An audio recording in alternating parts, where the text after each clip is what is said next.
Kay. And I'm Trish. Welcome to our channel, Crafting Cousins. If you're new here, I hope you will subscribe by clicking on the red subscribe below. If you ring that bell, YouTube will let you know every time we upload new content.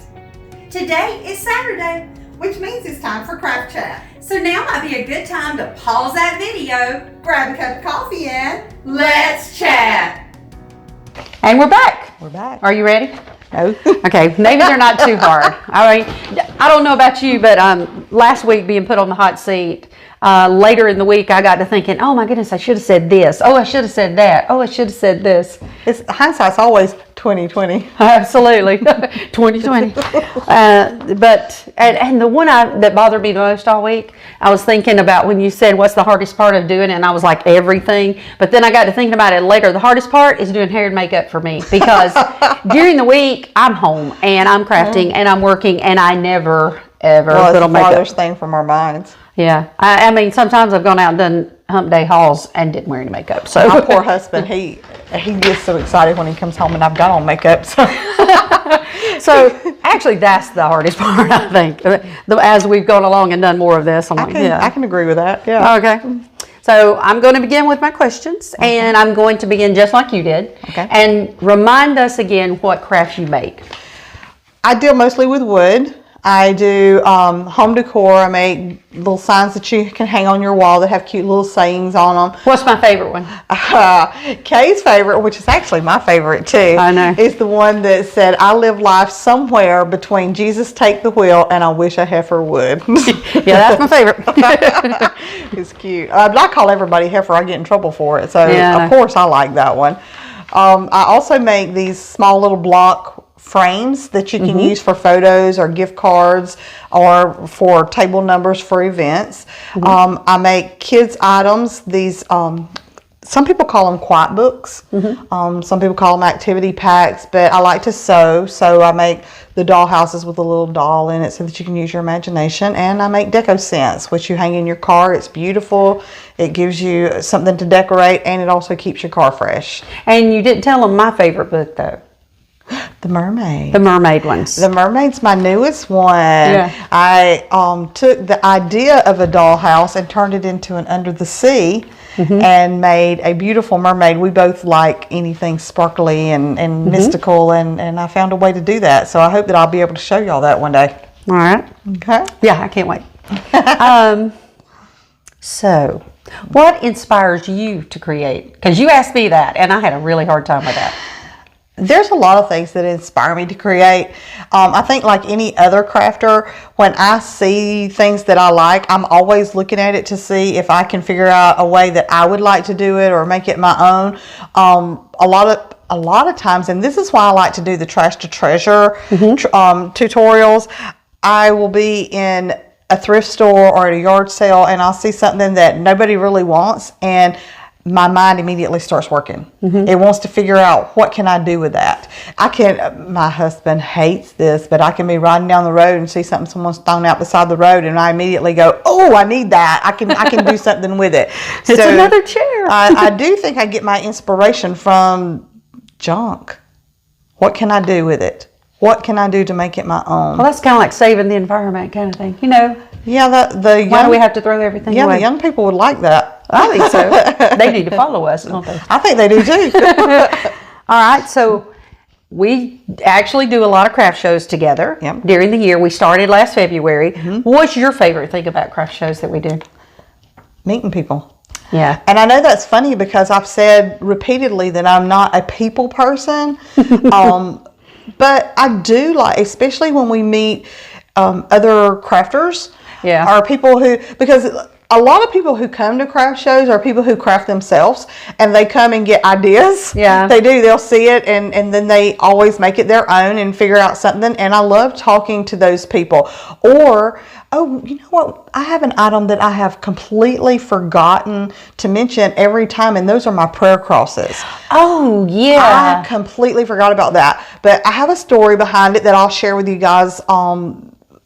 My grandson's mother passed away very unexpectedly, and I wanted to give him something to be able to hold on to, so I started making prayer crosses, and I have incorporated them into my sales because a lot of people like them. And I have found that almost every show we go to, someone shares a story with us. Yeah. They love the prayer crosses. Everyone has a reason. You know? There are a lot of tears. And I guess I'm very empathetic.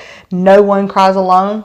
If you cry, I'm going to cry with you, whether I knew that person or not. So I love meeting people and hearing their story. That's probably my favorite part.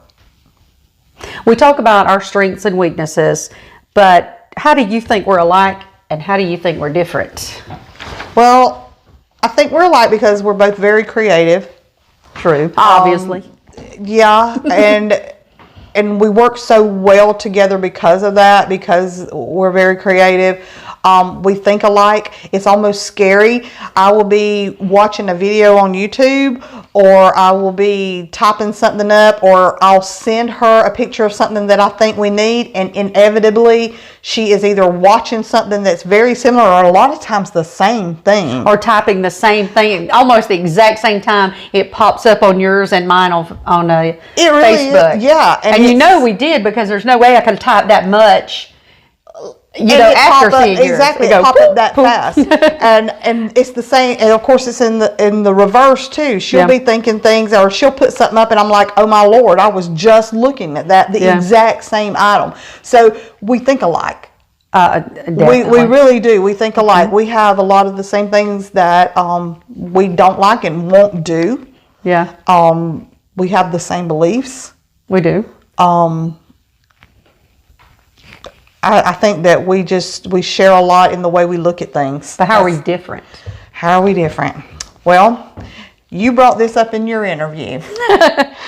You are a morning person and I am not. That is true. I don't want to say that I'm one of those people who is just nasty in the mornings. No, I don't mean that. No. I need at least 30 minutes to jumpstart my brain. And I want to do that where it's quiet. Yeah. Kay is very much a morning person. She's just like my husband. I have called him the Energizer Bunny for as long as I can remember, because he pops up ready to go, and a lot of times singing, and I'm just like, I do that. Not today, Satan. Please just kind of calm down.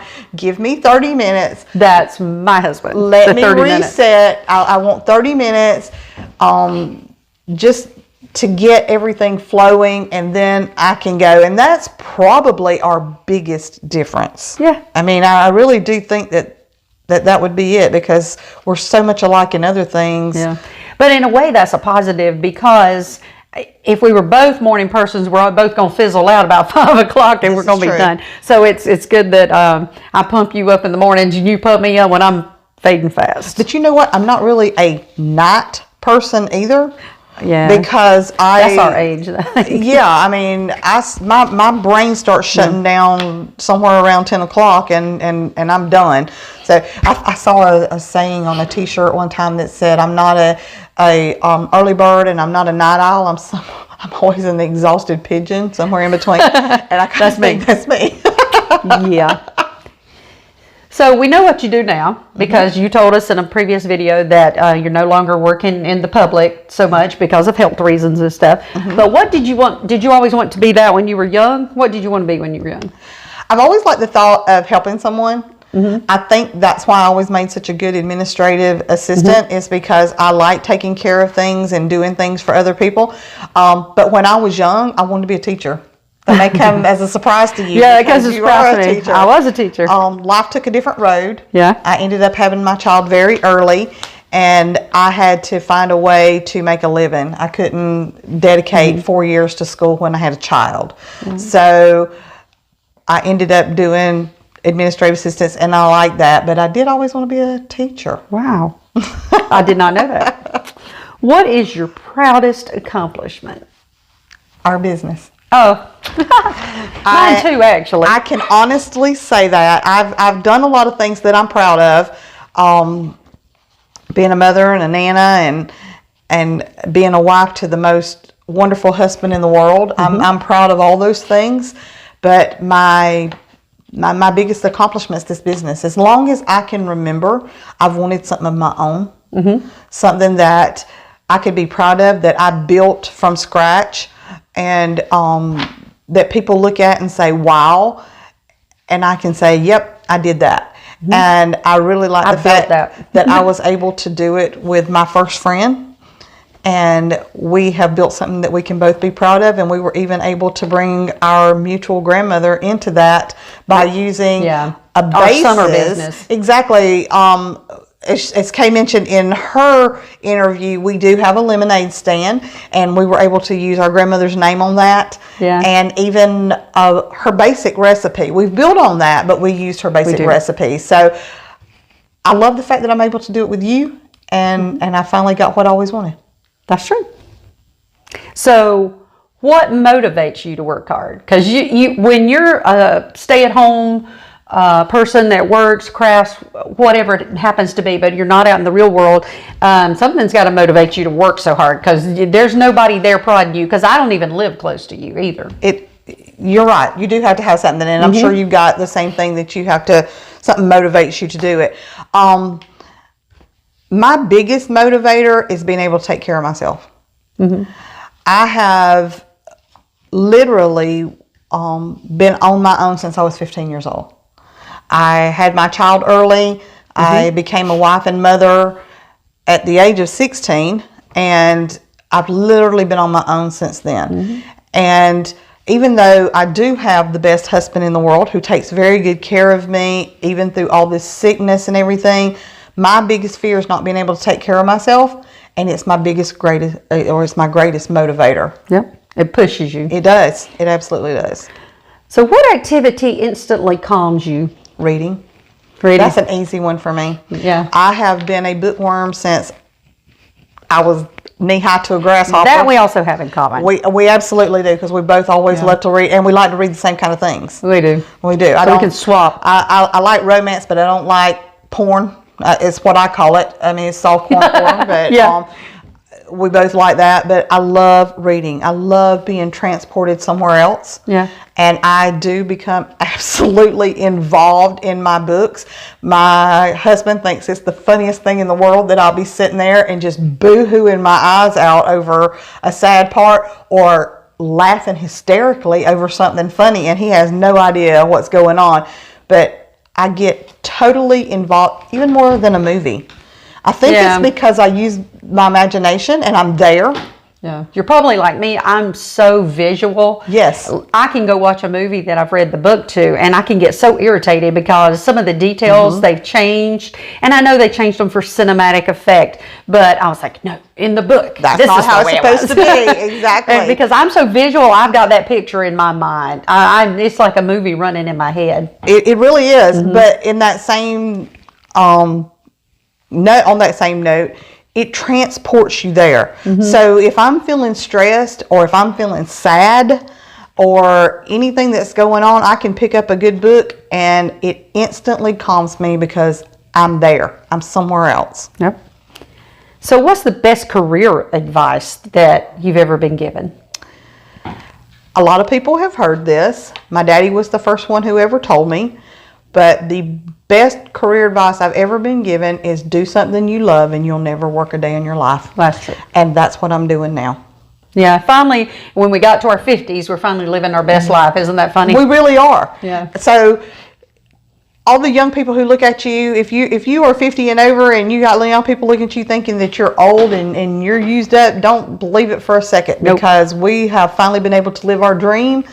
And I am finally doing something I love, and I don't feel like it's work, even though you will never work harder than you do with lemonade. Yeah, the summers are hot, and it's a job. But it's a job. It is not. Yeah, I love it, and it doesn't feel like a job. Yeah, that's true. So, if you had a warning label, what would yours say? Dynamite comes in small packages. I'm 5 foot tall, and have a temper that feels all of it. I've learned to control it some over the years, but if I'm tired or if I'm just done, dynamite comes in small packages. That would be me. That's the warning label. What's your favorite quote? My favorite quote is, I'm not crazy, Clarie. I've just been in a bad mood for the last 4 years. Yeah. I love Still Magnolias. That is from my favorite movie.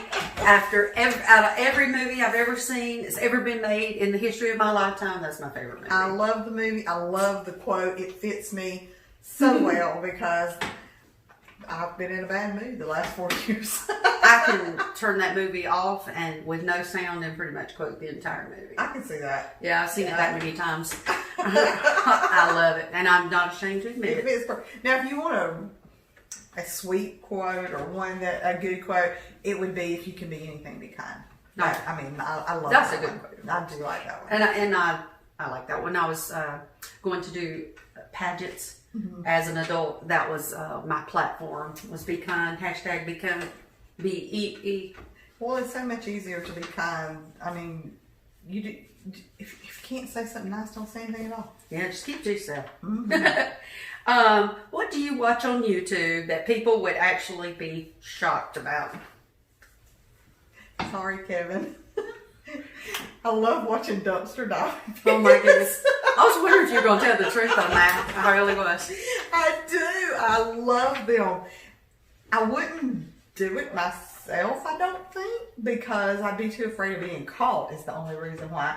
But for the person who loves to do trash to treasure videos, what do you expect? I mean, I'm absolutely fascinated what they find in those dumpsters. But, again, a throwaway society we've become in a lot of ways. It really is. Yeah. And, I watch, there's 2 or 3 that I follow pretty religiously. There's one of them, they crack me up. I mean, and it's not so much that they're funny, they just blow my mind. I mean, they're kind of like a train wreck. I mean, you can't look away. Yeah. And it's funny, but I really like the things that they find. It absolutely does amaze me what they throw away, what is found in dumpsters at different stores and stuff, and especially the grocery stores. Oh yeah. We do waste a lot of food in this country. We really do. And this particular couple that I watch, they dive a lot at Aldi's, and they find so much fruits and vegetables and they even take meat. I don't think I'd eat meat out of a dumpster.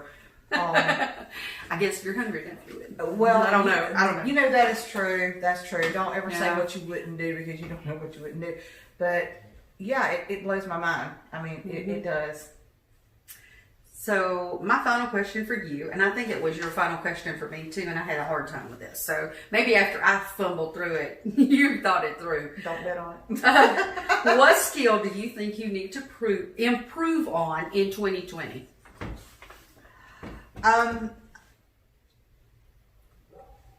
Being comfortable in front of the camera.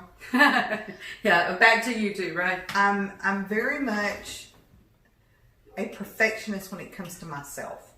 I can critique myself worse than anybody else. And just in the couple of videos that we've already done, Kay would be the first one to tell you that I sit there and say, "Oh my Lord, what was I doing? Why was I making that face? Why am I being so overly expressive?" And I see I'm doing it again. But I'm very critical of myself. And if this is something that we're going to do, which I've enjoyed it so far, and we have some really good ideas about things to do in the future, I need to become more comfortable in front of the camera. And I think that's one of my big ones.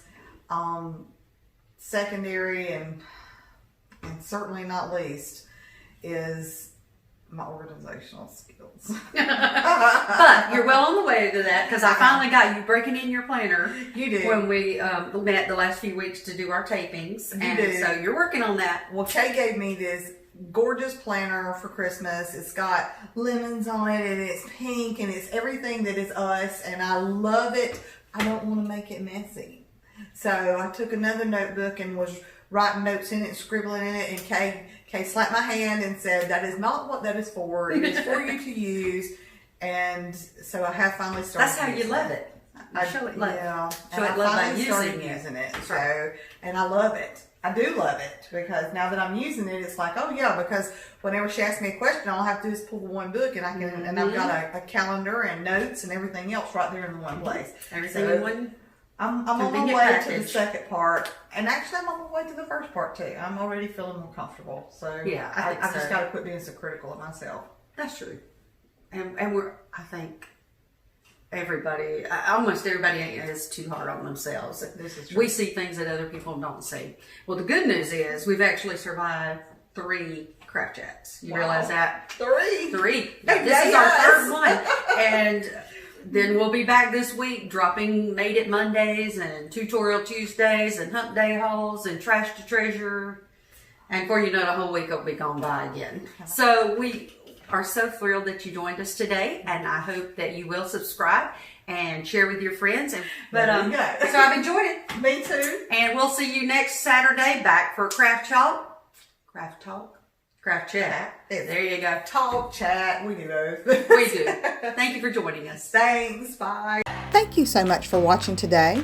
If you saw something you like, we hope you'll give us a big thumbs up. Leave us a comment and let us know what you think, and if you have any suggestions. We just love hearing from y'all, and it really does help our channel grow. Bye, y'all.